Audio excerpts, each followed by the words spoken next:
범주형 변수를 알아보도록 하겠습니다. 범주형 변수의 빈도수 구하기, 범주형 변수의 시각화 순서로 보겠습니다.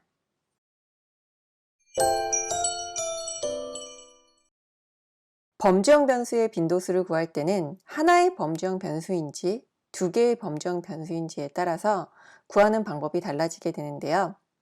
데이터 프레임에서 하나의 변수만 가져오게 되면 시리즈 형태가 되게 됩니다. 시리즈 형태에서 value count를 해주게 되면 빈도수를 측정할 수 있는데요. 이 value count는 시리즈 데이터에서만 사용할 수 있습니다. 그리고 normalize를 통해서 전체에서 어느 정도 비율인지를 확인할 수 있습니다. 두 개의 범주형 변수일 때는 크로스탭을 사용해서 빈도수를 측정하게 되는데요. 행과 열에 들어갈 데이터를 시리즈 형태로 가져와서 사용하게 됩니다. 두 개의 범주형 변수에 대한 빈도수를 구할 때 사용하게 됩니다. 판다스에 있는 크로스탭에 시리즈 데이터로 지점면과 시리즈 데이터로 최대 풍속 풍향 16방위 값을 가져와서 이렇게 표 형태로 크로스테이블을 만들었습니다. 실습을 통해 하나의 범주형 변수의 빈도수를 구해보도록 하겠습니다. 데이터 프레임에서 하나의 변수만 가져와서 value count를 통해 빈도수를 구해보겠습니다. 범주형 변수의 빈도수를 구해보도록 하겠습니다. 일단 어떤 변수가 범주형 변수인지를 먼저 알아보도록 할 텐데요.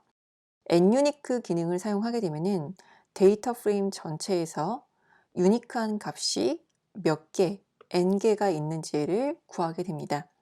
그럼 이렇게 구한 값을 변수에다가 할당해주고 재사용을 해보도록 할 텐데요. 이렇게 n개의 유니크한 값이 20개 이하인 값을 불리언 인덱싱으로 구해서 다시 이 nUnique 값으로 감싸주게 되면 해당되는 값을 구하게 됩니다. 여기에서 구한 값을 보게 되면 지점 같은 경우에는 7개, 그 다음에 최대 순간 풍속 풍향 16방위 같은 경우에는 16개의 값을 가집니다. 그리고 최다 일사시각 같은 경우에는 12개의 값을 가지게 되는데요. 여기에 있는 풍향이나 일사시각 같은 데이터는 수치 데이터로 되어 있지만 범주형 데이터에 가깝다고 볼 수 있을 것입니다. 그럼 최대 풍속 풍향 16방위 값에 대해서 value count 값을 구해보도록 할 텐데요. 전체 데이터 프레임에서 대괄호를 하고 해당 컬럼명을 작성해 주게 되면 시리즈 형태로 해당 컬럼의 데이터만 가져오게 됩니다. 그리고 value count를 실행을 해주게 되면 이렇게 최대 풍속 풍향 16방위 값에 대한 빈도수를 구하게 됩니다. 그러면 290이라는 값이 965회로 가장 빈도수가 높고 그 다음에 340, 270, 200 방위의 값들이 빈도수가 높게 나타남을 알 수가 있고 160 같은 경우에는 105로 가장 낮은 빈도를 나타내고 있습니다. 그러면 여기에 있는 각 방위의 빈도수를 비율로 보고 싶다면 value count 옵션에다가 normalize true를 사용해 주게 되면 되는데요. 여기에서 normalize true를 해주고 100을 곱하게 되면 100분위 수를 구해 볼 수가 있습니다. 그래서 이렇게 value count에 normalize true를 적용해주고 100을 곱해서 100분위 수를 구했는데요. 290은 12%, 340은 10%, 그리고 160은 1%인 것을 확인해 보실 수 있습니다. 한 개의 범주형 변수에 대해서 빈도수를 구할 땐 이렇게 value count를 사용했는데요. 그럼 두 개의 범주형 변수에 대해서 빈도수를 구할 때는 크로스탭을 사용하게 됩니다. 판다스의 크로스탭을 사용할 때는 크로스탭 안에 각각의 시리즈 데이터를 넣어주게 되면 두 개의 범주형 변수에 대해 빈도수를 구해보실 수가 있습니다. 16방의 값에 20에 해당되는 값은 광주에서는 156회, 대전에서는 27회, 부산에서는 32회, 서울에서는 7회의 빈도수를 나타내고 있는 것을 확인해 보실 수 있습니다.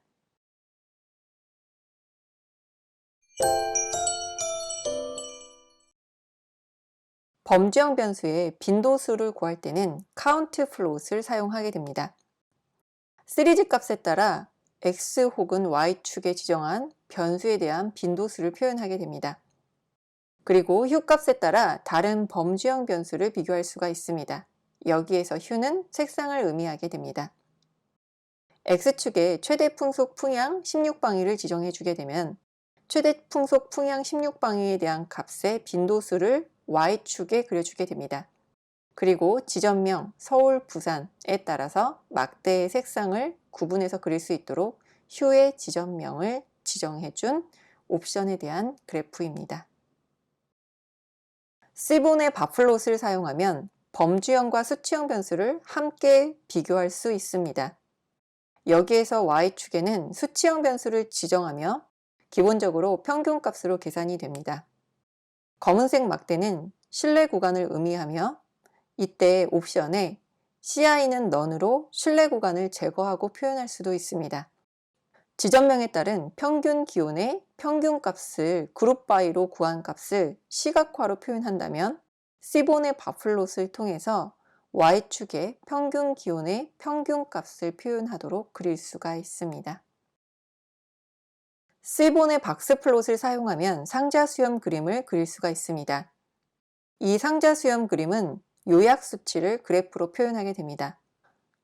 여기에서 요약 수치는 최소값, 1/4분위수 25%의 값, 2/4분위수 중앙값, 3/4분위수 75%의 값, 최대값, 이상치를 나타내게 됩니다. 오른쪽 그래프를 보시게 되면 박스 플롯을 통해 각 지점의 요약 수치를 표현했습니다. 각 수렴의 끝은 최소값과 최대값을, 그리고 박스의 값은 1/4분위수, 2/4분위수, 3/4분위수 값을 나타냅니다. 박스 중앙에 있는 선은 중앙값을 나타냅니다. 박스 플롯은 4분의 수를 표현하기에 적합한데요. 이에 반해 4분의 수 안에 있는 값을 자세히 표현하지 못한다는 단점도 있습니다. 시본의 바이올린 플롯을 보겠습니다. 바이올린 플롯은 박스 플롯의 단점을 보완해 주게 됩니다. 밀도 함수 그래프를 마주보게 그려주고 내부에 박스 플롯을 함께 그릴 수가 있습니다. 화면 하단에 있는 그래프를 보게 되면 밀도 함수가 마주보고 그려진 것을 확인해 보실 수가 있고 밀도 함수 그래프 안에 박스 플롯이 그려진 것을 보실 수가 있습니다. 그리고 가운데 하얀색 점이 있는데 이 하얀색 점은 중앙값을 의미하게 됩니다. 실습을 통해 바이올린 플롯으로 값의 분포를 그려보도록 하겠습니다. 범주형 변수에 대한 시각화를 해보도록 하겠습니다. 시각화를 할 때는 시본을 사용을 하도록 할 텐데요. 시본에서는 범주형 변수의 빈도수를 셀 때 카운트 플롯을 사용합니다. 카운트 플롯을 쓰면은 한 개의 변수에 대한 빈도수를 시각화할 수가 있습니다. 그래서 X축에다가 지점명을 넣어주고 데이터에는 전체 데이터 프레임을 넣어주고 시각화를 해보겠습니다. 그러면 이렇게 서울, 인천, 대전, 대구, 울산, 광주, 부산에 대한 데이터의 개수에 대한 빈도수를 시각화하게 되는데요. 각 지점마다 데이터의 수가 다 같다라는 것을 확인해 보실 수가 있습니다. 그럼 이번에는 지점명에 따라서 서울, 부산만 가지고 와서 따로 데이터 프레임을 서브셋을 만들어서 실습을 해보도록 할 텐데요. 전체 지점을 보는 게 아니라 서울과 부산만 따로 비교를 해보도록 하겠습니다. 여기에서는 판다스의 이즈인 기능을 사용하게 되면 특정 값을 가지는 값만 가져올 수가 있는데요. 그래서 지점명에서 이즈인을 사용해서 서울과 부산 데이터만 서브셋으로 만들어서 df에 서울의 부산이라는 변수에 넣어주도록 했습니다. 그래서 해당 데이터를 df 서울의 부산이라는 변수에 담아 주었고요. 이렇게 변수에 담긴 값을 데이터에 지정을 해주고 X축에는 최대 풍속 풍향 16방위를 지정을 해주고 이번에는 휴 값을 지정을 해서 지점명 서울, 부산에 따라서 다른 색상으로 표시가 되도록 그려보겠습니다. 그래프를 그려서 확인해 보게 되면은 지점명이 서울일 때와 부산일 때 다른 색상으로 표기가 되고 있고요. 서울과 부산의 최대 풍속 풍향 16방향에 대한 빈도수 값이 다르게 그려지고 있는 것을 확인해 보실 수가 있습니다. 서울의 경우에는 270, 290, 320에 해당되는 빈도수가 높고요.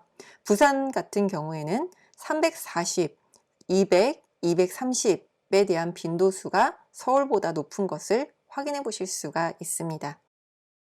지점별로 평균 기온을 구해보도록 할 텐데요. 전체 데이터 프레임에서 그룹 바이로 지점명을 그룹화해주고 평균 기온값만을 평균을 구하도록 해보겠습니다. 해당 셀을 실행을 해서 지점별 평균 기온을 구해보게 되면 지점마다 평균 기온이 다 다른 것을 확인해 보실 수가 있습니다. 그럼 이렇게 구한 지점별 평균 기온 값을 막대 그래프로 그리고자 한다면 C본에서는 바플롯을 사용하게 됩니다. sns.바플롯에서 데이터에는 df를 지정을 해주고요. X축에는 지점명, Y축에는 평균 기온을 지정하게 되면은 이 바플롯 내부에서 평균을 구해서 출력을 하게 됩니다. 그래서 이 Y축에 있는 값을 평균 기온이라고 지정을 해주게 되면은 이 내부에서 평균 값을 자동으로 구하게 됩니다. 그래서 Shift 탭 키를 눌러서 보시게 되면은 도움말을 보실 수가 있는데요. 이 도움말을 보시면 에스티메이터라는 옵션이 있는데 이 에스티메이터의 옵션의 기본값이 민, 평균인 것을 확인해 보실 수가 있습니다. 그래서 우리가 연산하고자 하는 값을 에스티메이터에 지정해 주게 되면은 그 연산된 값으로 그리게 됩니다. 이 신뢰 구간은 데이터가 적을 때는 괜찮지만 데이터가 많을 때는 구하는 데 시간이 오래 걸리게 됩니다. 그래서 데이터가 많을 때는 이 신뢰 구간을 빼고 그리게 되면은 그래프를 좀 더 빠르게 그리게 됩니다. 그럼 다음에서 이 신뢰 구간을 빼고 그래프를 그려보도록 할 텐데요. 신뢰 구간을 빼고 그리는 옵션은 CI는 None 하고 표시를 해주게 되면은 이렇게 신뢰 구간을 제외하고 그려지게 됩니다.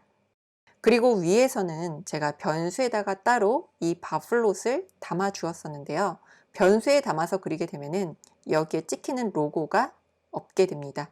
여기에서는 따로 변수에 지정을 해주지 않고 바플롯을 그렸더니 밑에 로그가 찍혔는데요. 이 로그가 찍히는 것을 방지하고 싶으시다면 G라는 변수에다가 넣어주게 되면은 이렇게 로그가 찍히지 않게 됩니다. 이 변수는 저는 G라고 지정을 해줬지만 이제 사용하기 편한 변수로 지정을 해주셔도 상관이 없습니다. 다음으로 박스 플롯을 그려보도록 하겠습니다. 박스 플롯은 기술 통계 값을 보기 쉽게 그려주는 그래프인데요. 최소값, 최대값, 1/4분위수, 2/4분위수 중앙값, 3/4분위수에 대한 값을 표현해 볼 수가 있습니다. 하지만 이 박스 플롯의 단점은 이 박스 안에 들어있는 값에 대한 분포를 알기 어렵다는 것인데요. 그 단점을 보완한 것이 바로 바이올린 플롯입니다.